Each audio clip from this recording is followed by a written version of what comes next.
نحمده ونستعينه ونستغفره ونعوذ بالله من شرور أنفسنا ومن سيئات أعمالنا من يهده الله فلا مضل له ومن يضلله فلا هادي له وأشهد أن لا إله إلا الله وحده لا شريك له وأشهد أن محمدا عبده ورسوله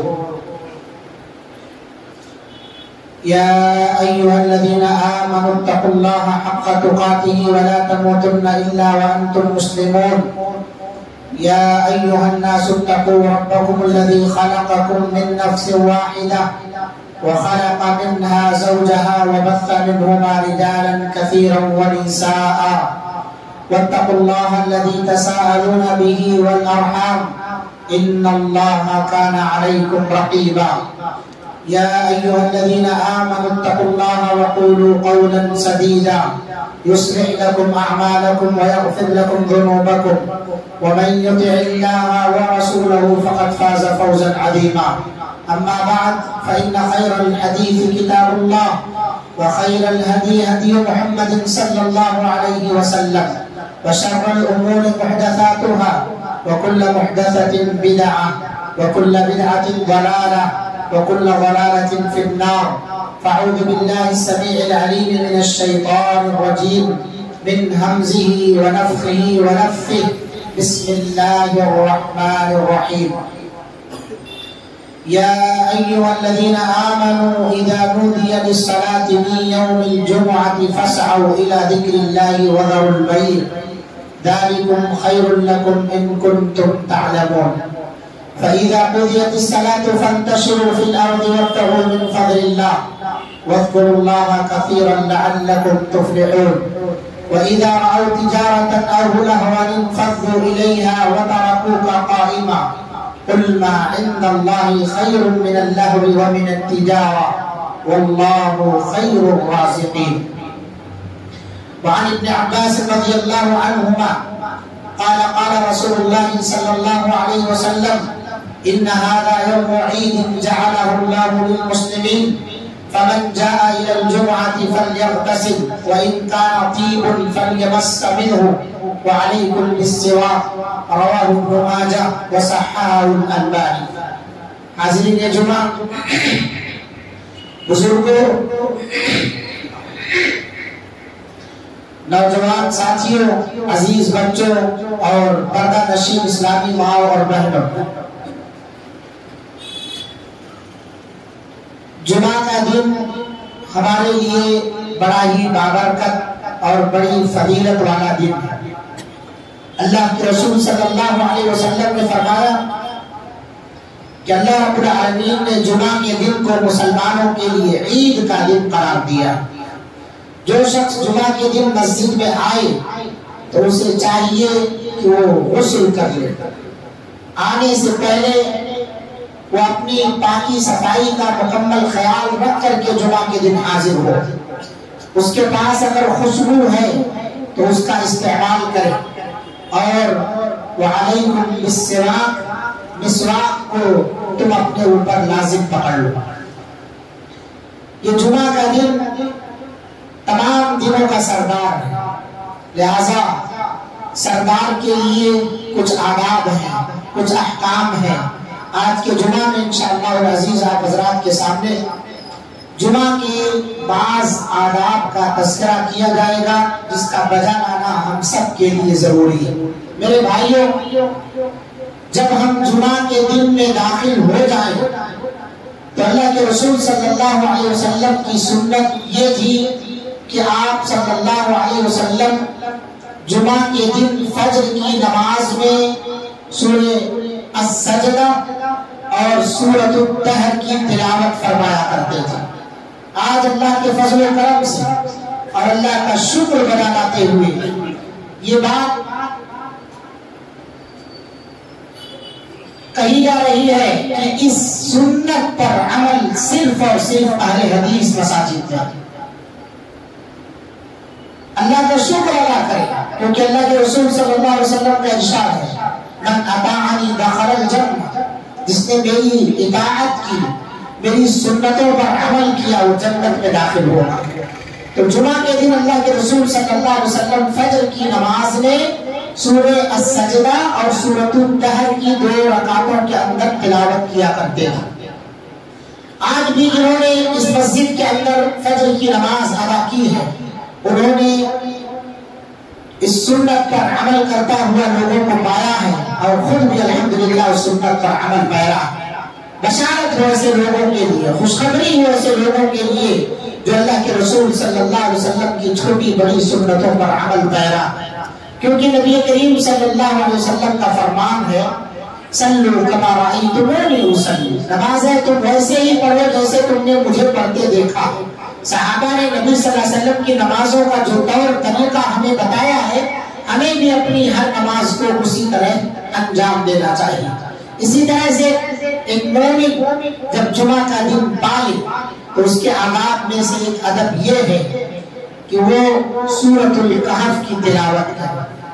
سورۃ کہف کی فضیلت کے بارے میں اللہ کے رسول صلی اللہ علیہ وسلم نے فرمایا کہ یہ نور من نور اللہ، اللہ کے نور میں سے ایک نور اسے عطا فرمایا گیا، پورے ہفتے بھر اس کے لیے نور رہے گا۔ تو سورۃ الکہف کی ابتدائی 10 آیات کے بارے میں یہ بھی ہے کہ جو بندہ سورۃ کہف کی ابتدائی 10 آیات کو یاد کرتا ہے، اسے برابر پڑھتا ہے، تو یہ دجال کے فتنے سے حفاظت کا ذریعہ بھی، دجال کے فتنے سے یہ 10 آیات اس کے لیے بچانے والی ہے۔ اور ہفتے بھر میں اس سورت کی تلاوت ہم سب کے لیے باعث خیر و برکت ہے، جبکہ آپ کو پتہ ہے کہ ایک حرف پر قرآن مجید کی تلاوت کے 10 نیکیاں ملتی ہیں۔ اتنی بڑی سورت کی تلاوت، آج یہ بھی بڑی خوش نصیبی کی بات ہے کہ سنت پر بھی عمل سوائے اہل حدیثوں کے میں سمجھتا ہوں کوئی نہیں کر رہا۔ تو اہل حدیث ہی ہیں جو اس سنت پر عمل پیرا۔ اور اسی طرح سے جب جمعہ کی نماز مل جائے تمہیں تو اللہ کے رسول صلی اللہ علیہ وسلم نے فرمایا کہ جمعہ کی نماز میں سورۃ الاعلیٰ اور سورۃ الغاشیہ اور اسی طرح سے سورہ جمعہ یا سورہ منافقون 2 رکعتوں کے اندر پڑھا کرتے تھے نبی صلی اللہ علیہ وسلم۔ آج بھی اس سنت پر عمل سوائے اہل حدیث مساجد کی کسی مسجد میں الا ماشاءاللہ عمل ہوتا۔ تو میرے بھائیوں، یہ اللہ کے رسول صلی اللہ علیہ وسلم کی سنت ہے۔ آپ صلی اللہ علیہ وسلم جمعہ کی نماز میں سورۃ الاعلیٰ اور سورۃ الغاشیہ کی تلاوت فرمایا کرتے تھے۔ اللہ کے رسول صلی اللہ علیہ وسلم کبھی سورہ جمعہ اور منافقون کی 2 رکعتوں کے اندر تلاوت کیا کرتے تھے۔ اس کے علاوہ جب ہم مسجد میں آئے تو اس سے آنے سے پہلے ہمیں کیا آداب بجا لانا چاہیے، اس دنوں کے سردار کو جب ہم پالیں تو ہمیں کیا کیا کام کرنا چاہیے۔ آپ نے سنا ابھی کہ فجر کی نماز میں ہمیں سورہ سجدہ سورہ دہر کی تلاوت،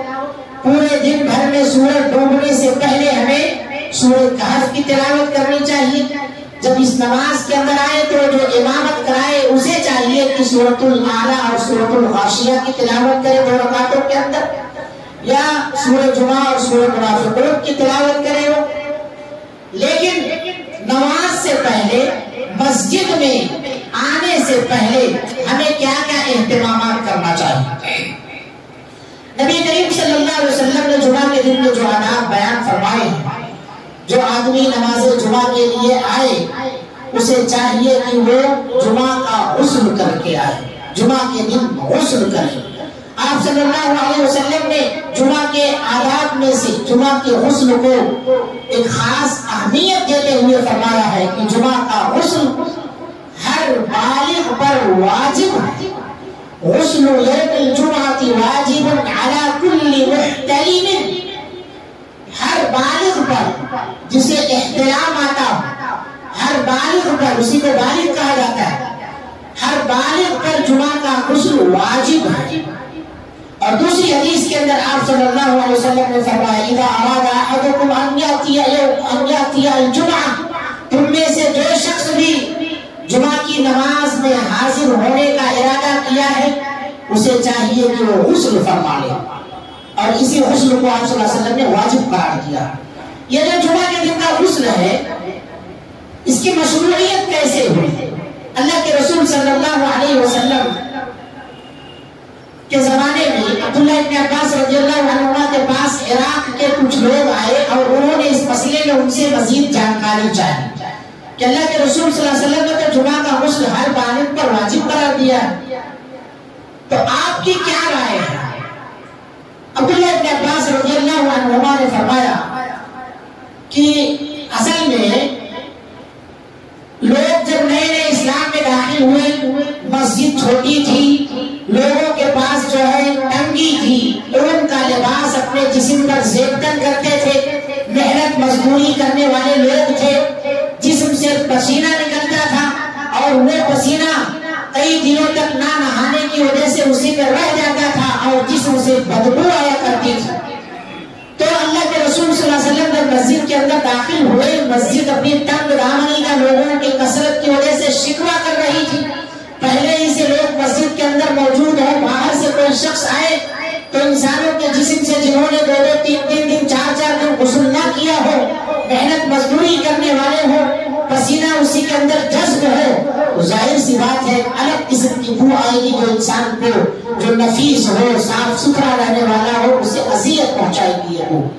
اللہ کے رسول صلی اللہ علیہ وسلم جب داخل ہوئے تو آپ نے بھی اس بو کو محسوس کیا، اسی موقع پر آپ نے فرمایا تھا ایھا الناس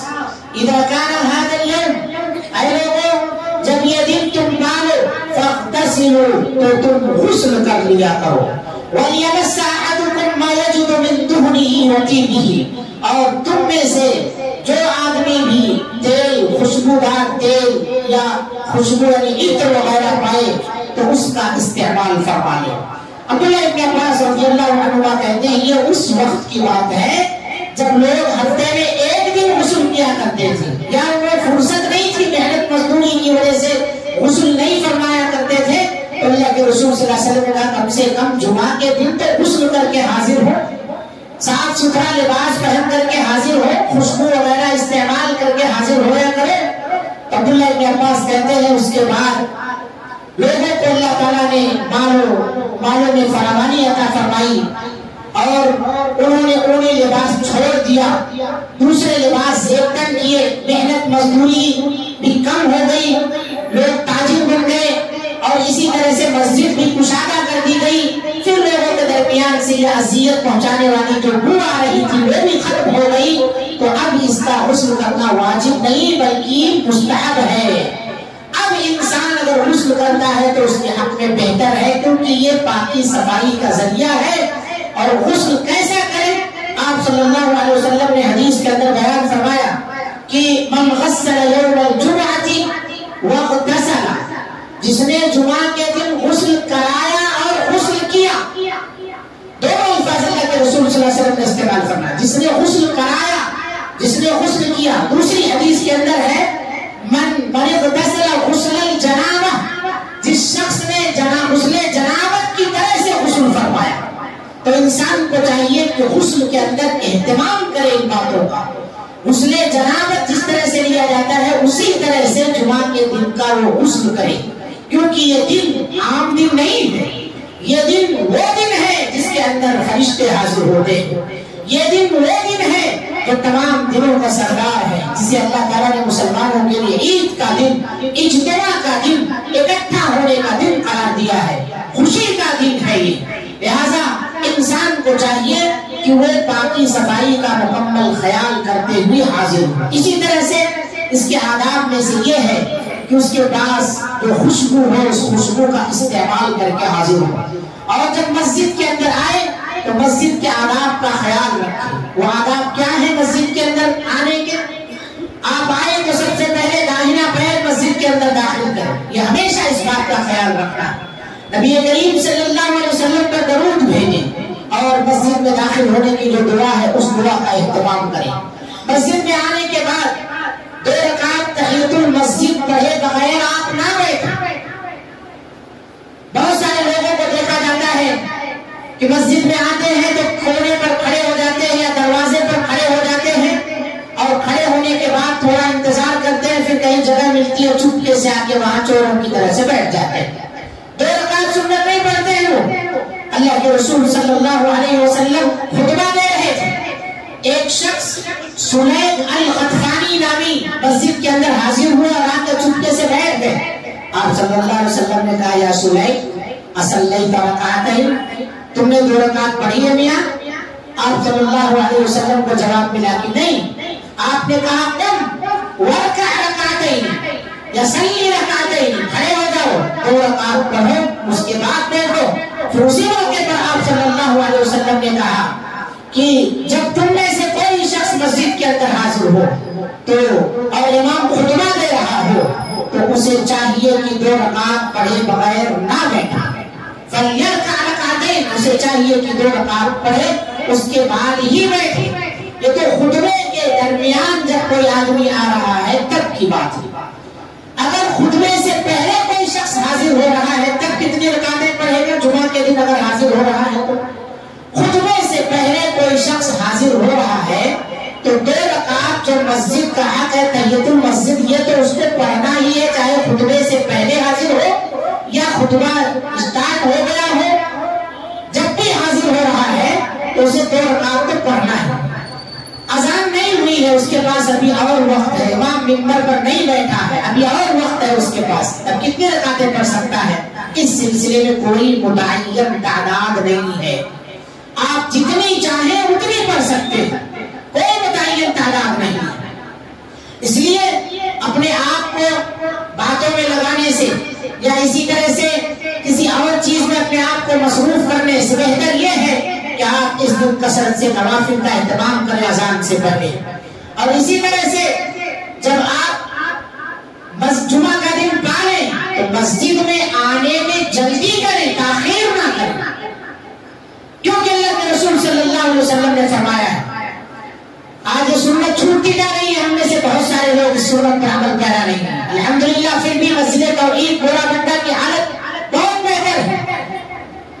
اللہ رب العالمین آپ سب کو اسی طرح سے جمعہ کے دن جمعہ کی اذان سے پہلے مسجد میں حاضر ہونے کی توفیق عطا فرمائے اور آپ سب کی اس نیکی کو اللہ تعالیٰ قبول فرمائے۔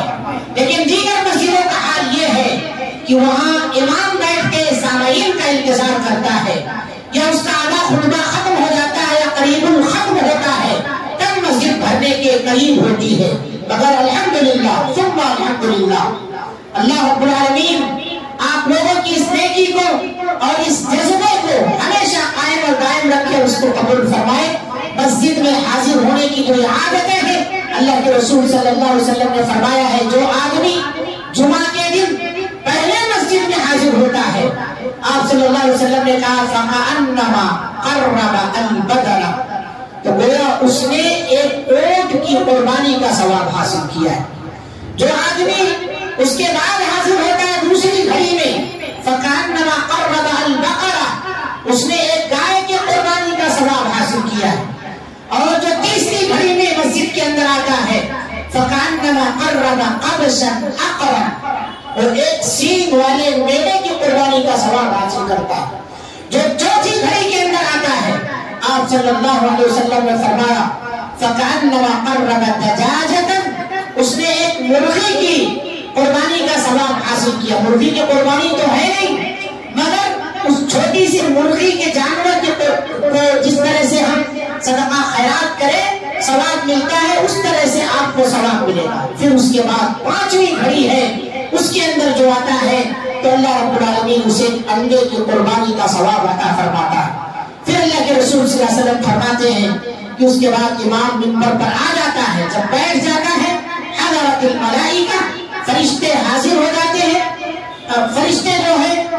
اپنے رجسٹر کو لپیٹ لیتے ہیں، یستمعون الذکر، اور وہ بھی خطبہ سننے میں اپنے آپ کو مصروف کر لیتے ہیں۔ اس حدیث سے کیا معلوم ہوا کہ جو لوگ جلدی آتے ہیں مسجد کے اندر جمعہ کے دن اور اسی نیت سے آتے ہیں کہ میں جمعہ کی نماز کے لیے حاضر ہو رہا ہوں، کوئی اور دوسرے کام کے لیے نہیں، ورنہ بہت سارے لوگ مسجد میں آتے جاتے رہتے ہیں، کوئی واش روم کے لیے آتا ہے، کوئی اور مقصد سے آتا جاتا رہتا ہے، وہ یہ نہ سمجھے کہ مجھے جو ہے جمعہ کی پہلی گھڑی کا ثواب مل جائے گا۔ مسجد کے اندر خاص جمعہ کی نماز کے لیے حاضر ہوا ہو، پہلی گھڑی میں آیا تو اس کو یہ ثواب، دوسری تیسری چوتھی پانچویں گھڑیوں میں اللہ کے رسول صلی اللہ علیہ وسلم نے فرمایا مختلف قسم کے اللہ تعالیٰ نے ثواب رکھے۔ ہم اپنے آپ کو کم سے کم کسی ایک میں ضرور شامل فرمائیں، ورنہ کیا ہوگا کہ جب آپ حاضر ہوں گے امام منبر پر بیٹھ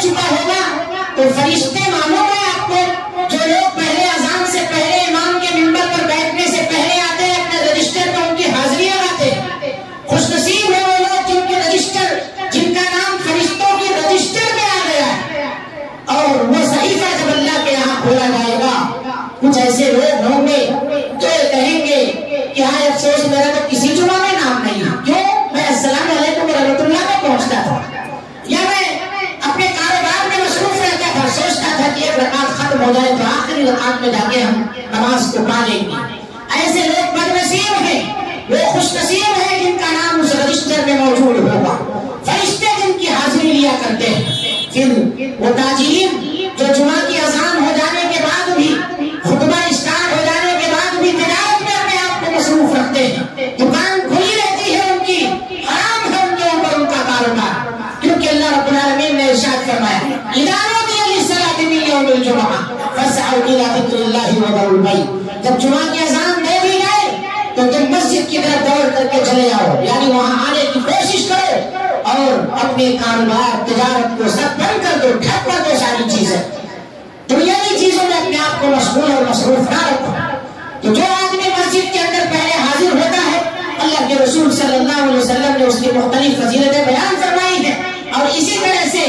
جب امام منبر پر بیٹھ جاتا ہے تو فرشتے اپنا رجسٹر بند کر دیتے ہیں اور وہ بھی امام کا خطبہ سننے میں مصروف ہو جاتے ہیں۔ اسی لیے آپ کو معلوم ہے کہ جب فرشتے حاضر ہوتے ہیں، فرشتے بھی اس خطبے کے اندر موجود ہوتے ہیں، تو امام کی بھی ذمہ داری بنتی ہے کہ وہ امانت داری کے ساتھ خطبہ پیش کرے، امانت داری کے ساتھ لوگوں کو قرآن اور حدیث کی باتیں بیان فرمائے، ورنہ وہی فرشتے اس کی باتیں اللہ تعالیٰ تک پہنچائیں گے جو بزرگوں کی کہانیاں قصے بیان فرما کے لوگوں کا صرف وقت خراب کرتے ہیں۔ قرآن کی ایک آیت حدیث کا کوئی ایک ٹکڑا نہیں آتا، پورا خطبہ ختم ہو جاتا ہے۔ اور اسی طرح سے سامعین کو بھی چاہیے کہ وہ تمام طرح کے آداب کو بدا لائے، کیونکہ فرشتے آپ کی اس محفل میں حاضر ہیں۔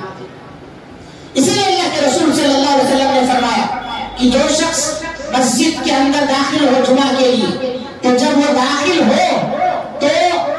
فَلَا يُفَرِّقَ الْإِثْنَيْنِ، دو لوگوں کو چیرتا پھاڑتا ہوا اگلی صف میں آنے کی کوشش نہ کرے، اسے جہاں جگہ ملے وہیں بیٹھ جائے، لوگوں کی گردنیں نہ پھیلاتے،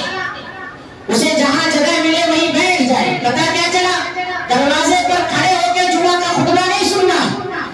دروازے پر کھڑے ہو کے جمعہ کا خطبہ نہیں سننا ہے، جہاں جگہ ملے وہیں بیٹھ جائیں۔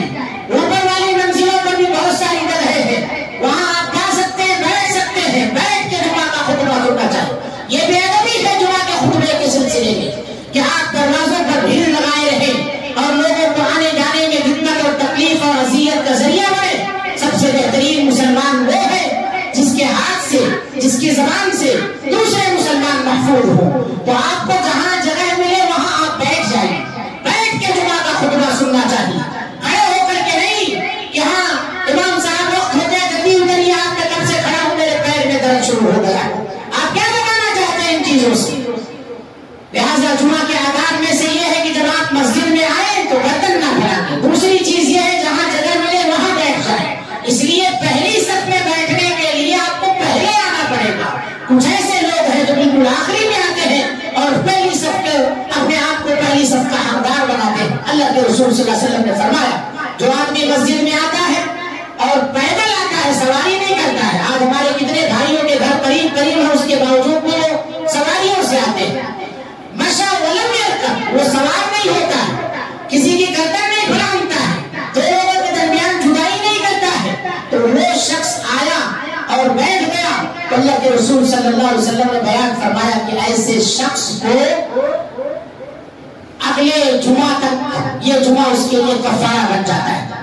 اگلے جمعہ تک کے لیے جمعہ اس کے لیے کفارہ بن جاتا ہے۔ لہذا کسی کو تکلیف نہ دے، اور مسجد کے اندر جب آپ حاضر ہو تو اپنے آپ کو خطیب کا خطبہ سننے میں صرف مصروف رکھیں،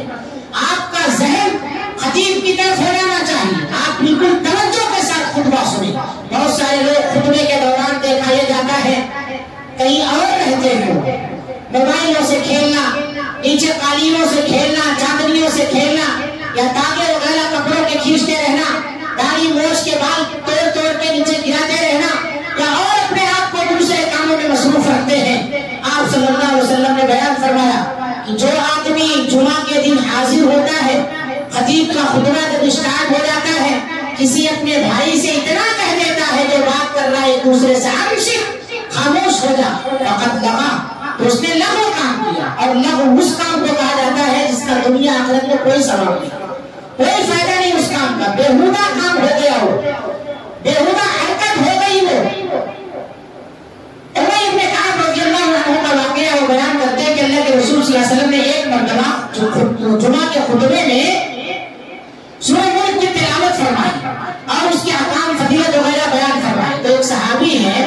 ابن کعب سے دوران خطبہ ہی پوچھتے ہیں کہ یہ سورت کب نازل ہوئی؟ پتہ ہی نہیں چلا یہ سورت کب نازل ہوئی۔ ابی ابن کعب نے اس شخص سے کچھ نہیں کہا۔ نماز ختم ہونے کے بعد ابی ابن کعب نے اس شخص سے کہا کہ تو نے یہ خطبے کے دوران بات کرنے کی کوشش کی تھی، تو نے اپنے خطبے کا پورا ثواب ضائع اور برباد کر دیا۔ تجھے کچھ نہیں ملا، تجھے کچھ نہیں ملا سوائے ظہر کی نماز، یعنی تجھے جمعہ کا ثواب نہیں ملا، تجھے ظہر کی نماز کا ثواب ملا۔ محنت کر کے اس کے باوجود آپ ظہر کا نماز کا ثواب پائیں۔ اتنی دیر سے آپ مسجد میں حاضر ہیں محض دوستوں سے یاری نبھانے کے لیے، بات چیت کرنے کے لیے، آپ جو ہے ان سے کچھ میسج شیئر کریں۔ بہت ساری خواتین میں سنایا جاتا ہے کہ جب وہ حاضر ہوتی ہیں، خالہ اس کونے میں بیٹھی ہے، بھاوج اس کونے میں بیٹھی ہے، بہن کسی اور کونے میں، تو صفوں کے درمیان چل چل کے ایک دوسرے سے سلام اور مصافحہ کرتی ہے۔ غلط ہے، سارا ثواب آپ کا برباد ہو جائے گا۔ اور یہ بھی دیکھا جا رہا ہے کہ بعض خواتین جمعہ کے دن مسجد میں پہلے آ جاتی ہیں تو اپنی بہو کے لیے یا اپنی ساس کے لیے پہلے پرس رکھ کے جگہ پکڑے رہتی ہے۔ حجز المقام جسے کہا جاتا ہے، جگہ کو متعین کر لینا، ریزرویشن کرا لینا کہ ہاں ہماری امی کی آ رہی ہے، ہماری دادی ماں آ رہی ہے، ہماری نانی ماں آ رہی ہے۔ نانی ماں دادی ماں کو پہلے آنا چاہیے، بہو کو پہلے آنا چاہیے اگر مسجد کے اندر پہلی صف میں رہنا چاہتی ہے یا دوسری صف میں رہنا چاہتی ہے۔ اس لیے جو پہلے آیا وہ جگہ اس کی ہے، کوئی اٹھا نہیں سکتا ہے۔ یہی تو مسجد کی خوبیاں اور اسلام کا کمال ہے کہ ایک ہی صف میں کھڑے ہو گئے محمود بیاض، نہ کوئی بندہ رہا نہ کوئی بندہ نواز۔ امیر بھی اسی پہلی صف میں، غریب بھی اسی پہلی صف میں، صدر صاحب بھی اسی پہلی صف میں، عام مصلی بھی اسی پہلی صف میں۔ جہاں جس کو جگہ مل گئی کوئی اٹھا نہیں سکتا کہ یہ جگہ تمہاری نہیں، دوسری جگہ چلے جاؤ۔ لہٰذا اگر آپ کو امام کے قریب رہنا ہے تو آپ پہلے آئیے، آخر میں آ کر کے پہلی صف میں جگہ پکڑنا یہ جو ہے جمعہ کے آداب کے خلاف ہے۔ اور اس طرح سے آپ ایک دوسرے کی اذیت کا ذریعہ بنتے ہیں، کہیں ایسا نہ ہو کہ آپ کا جمعہ کا ثواب چلا جائے۔ اور بھی آپ نے سنا ہے کہ جو شخص مسجد کے اندر آتا ہے لاکھوں کام کرتا ہے، لاکھوں کام، کسی کو اشارہ کر دیا پنکھا چالو کرو، کسی کو اشارہ کر دیا ایک کھڑکی بند کر دو، کسی کو اشارہ کر دیا یہ کر دو، کوئی بات کر دو اسے کہتے چپ ہو جاؤ، تو آپ کے جمعہ کا ثواب چلا گیا۔ آپ کو صرف اور صرف ظہر کا ثواب ملے گا، جمعہ کا ثواب نہیں ملے گا۔ لہٰذا ہونا یہ چاہیے کہ آپ جب مسجد کے اندر حاضر ہو تو سب سے پہلے پہلی صفوں کو مکمل کریں۔ یہ پہلے آنے والے لوگوں کی ذمہ داری ہے۔ آپ پہلے آ کے پھر آخری صف میں کیوں جا رہے ہیں؟ آپ پہلے آئے ہیں تو پہلے والوں کی صف میں رہیں، اس کے بعد اس طرح سے مکمل صفیں سیدھی کرتے ہوئے بیٹھیں آپ۔ یہ اسلام کی خوبی ہے کہ اس کے اندر بدنظمی نہیں ہے، کسی قسم کی گڑبڑی نہیں ہے۔ نماز کے طور طریقے، آداب اور اس کے بیٹھنے سننے تمام طرح کے آداب اسلام نے بیان فرمائے ہیں۔ انہی خوبیوں کو دیکھ کر کے کتنے غیر مسلم ہیں جنہیں اللہ نے ہدایت عطا فرمائی، انہی خوبیوں کو دیکھ کر کے وہ کیا وجہ ہے، کیا تاثیر ہے کہ جب مؤذن حی علی الصلاۃ، حی علی الفلاح یا قد قامت الصلاۃ وغیرہ اقامت کہتا ہے، بغیر کسی کے کچھ کہے ہوئے 1500 1600 2000 کا مجمع صرف ایک کلمہ پر کھڑا ہو جاتا ہے، نہ کوئی ڈنڈی لے کے کھڑا کرتا ہے، نہ کوئی آگے پیچھے دھکیلتا ہے، سب اپنے اپنے جگہوں پر درست ہو جاتے ہیں۔ بعض وہ خوبیاں ہیں جنہیں دیکھ کر لوگ اسلام قبول کرتے ہیں، اس لیے ہم ان خوبیوں کو صحیح طور پر، جو اسلام کی خوبیاں اسے صحیح طور پر رہنے دیں اور اس کا صحیح استعمال کریں تاکہ بعد میں آنے والے لوگوں کو کسی قسم کی تکلیف نہ ہونے پائے۔ اسی طرح سے میرے بھائیوں، جمعہ کے روز میں اللہ رب العالمین نے ایک ایسی گھڑی رکھی ہے کہ جسے مل جائے تو اس کی دعا اس کے اندر قبول ہو جاتی ہے اور وہ دعا کرتا ہے۔ اس گھڑی کے سلسلے میں اختلاف ہے، بعض لوگ کہتے ہیں کہ یہ گھڑی منبر پر امام کے بیٹھنے سے نماز کے ختم ہونے کے درمیان، اور بعض لوگ کہتے ہیں، یعنی بعض حدیثوں سے معلوم ہوتا ہے کہ یہ گھڑی عصر کے بعد آتی ہے، اور ایک قول یہ بھی ہے کہ امام تھوڑی دیر جو بیٹھتا ہے دونوں خطبوں کے درمیان وہ ہے۔ لوگوں نے کہا کہ اس دوران کون سی دعا کریں گے، تو